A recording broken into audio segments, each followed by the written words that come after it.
Hi everybody, it's Margaret here with 60andMe. Thank you for being here today. I hope that you're doing well, and I hope that you enjoy this video. If you are looking at the picture on the thumbnail, you know what it's about. It's a comparison video. I have never done anything like this before, and I hope you find it useful. It's been useful for me to look back, and I'll tell you the story of how this whole video came about. I was going back in my videos looking for concealer transitions, because I've discovered some recent concealers for my face that really I love and are working. And I thought, what was working before? And I came across this picture of me. I've done 2,000 plus videos for our 60andMe community, so on all kinds of topics, not just makeup. And so I went back and I found this picture in 2016. And I looked at the eyes up close, and I thought, wow, I've really changed the way that I do my makeup.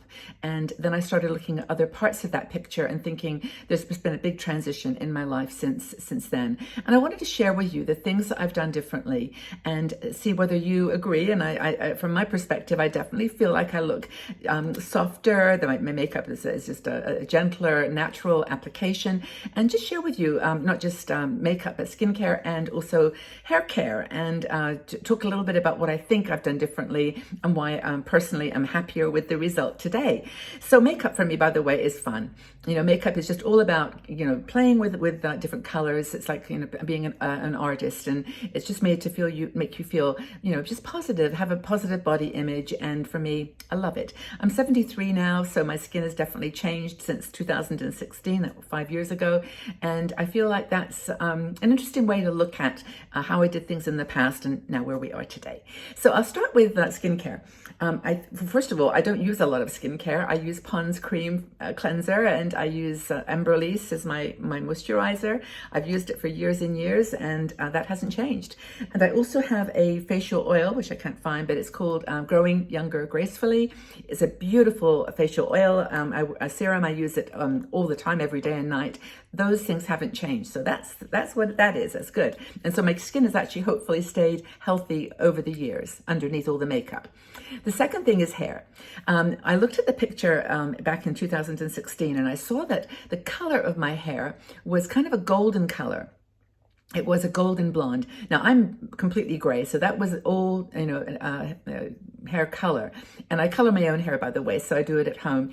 And I looked at that and I thought that golden color hair didn't really match my skin tone that was shifting and changing. So I started to use a more ash colored dye, and I love it. I love this lighter color. I think it's softer, and the hairstyle too.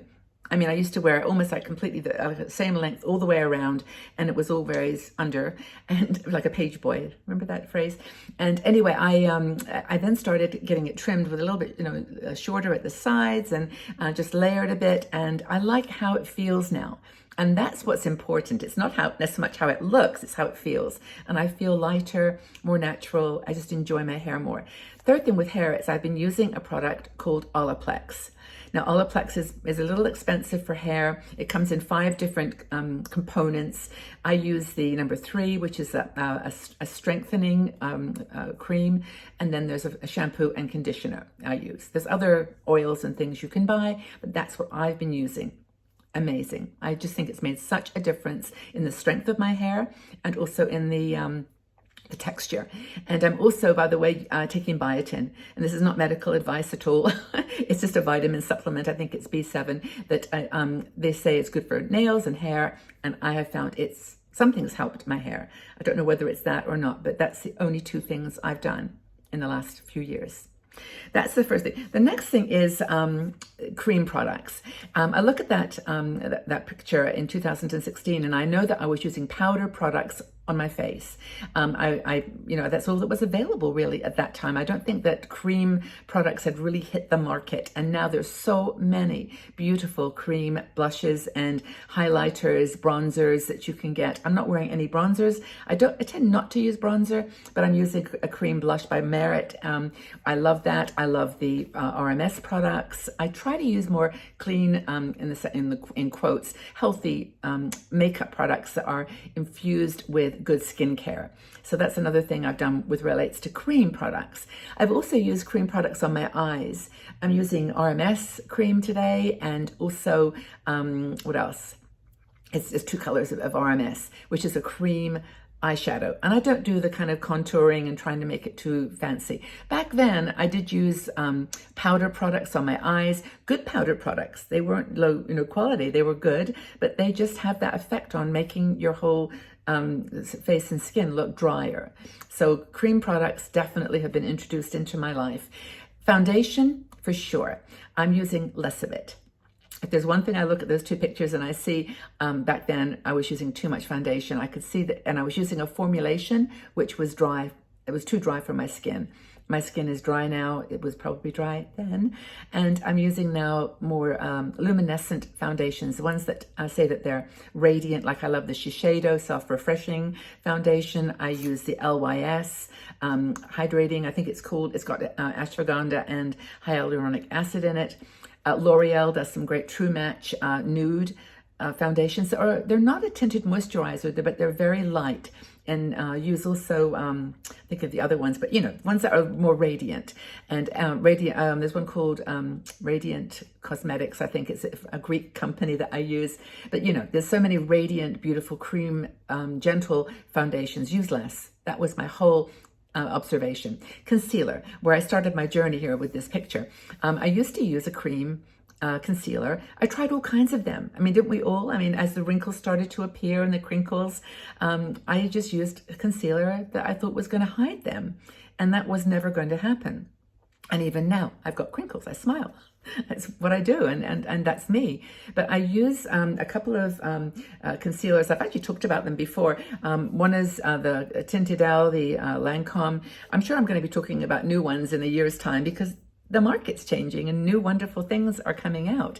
But and now I just put it on very, very lightly with making sure my eyes are moisturized. And I also use another brightener or color corrector under my eyes. Super, super light. I use a tiny little sponge to dab it in and just go easy. You don't need a lot on your eyes. The other thing is eyebrows. Now, people have always, often, not always, but often commented on my eyebrows needing some work and should I do this or that? No, I'm just going to embrace what I have, and I love that. And my eyebrows don't match. They're one's bigger than or higher than the other. But I've discovered some really beautiful brow gels that are in a light color. I've toned down the tone of my eyebrows a little bit. I'm not trying to shape them as much as just fill them with a gel that gives them substance and a little bit of thickness. And so I've tried a different brow product. What else? Foundation I've mentioned. I think, well, I wrote down the word positive because I think in general, everything I've done has tried to give me a more positive self-image. And that's, just by moving from powders to creams. I also used to always put powder, finishing powder, setting powder on my face, and it did smooth out my skin. It made it on camera look smooth. But I found with that kind of thing, unless you're going out, for the evening or for the day or whatever you want your makeup to stay, I don't put setting powder on anymore. I just use the foundation and maybe some highlighter, a little bit of powder, sometimes under my eyes to set the concealer, but not a heavy setting powder with a big brush, nothing like that. And also the final thing is lipstick. I've tended to start using a softer color, not nude, but I do with darker lipsticks too. But in that picture, you'll notice it's a matte lipstick, and I wanted something that was a bit more glowy. I use a lip gloss just in the center of my lips, and that, for me, I think adds a really lovely texture. So those, I think, are the things I've written down some notes here, but those are the things that I've changed from 2016, the things that I am doing differently now. And I'd love to know if you've had the same observation. Are you using new products now that are making you feel like your skin's just looking a little bit smoother and natural and you're comfortable with it? I hope so, but I hope that you enjoyed this video. It was a short one just to really talk about that comparison. I just found it really interesting personally, and I hope that you enjoyed learning about the things I'm doing a little bit differently now. Maybe you can apply some of those to your process as well. So anyway, thank you so much for being here, everybody. I really do appreciate you so much. I respect all of you for what you're doing in your lives. I love you so much. You're sending lots of love your way. Stay safe and strong, and have fun with makeup. That's the most important thing. Take good care of yourselves. Lots of love. Bye-bye for now.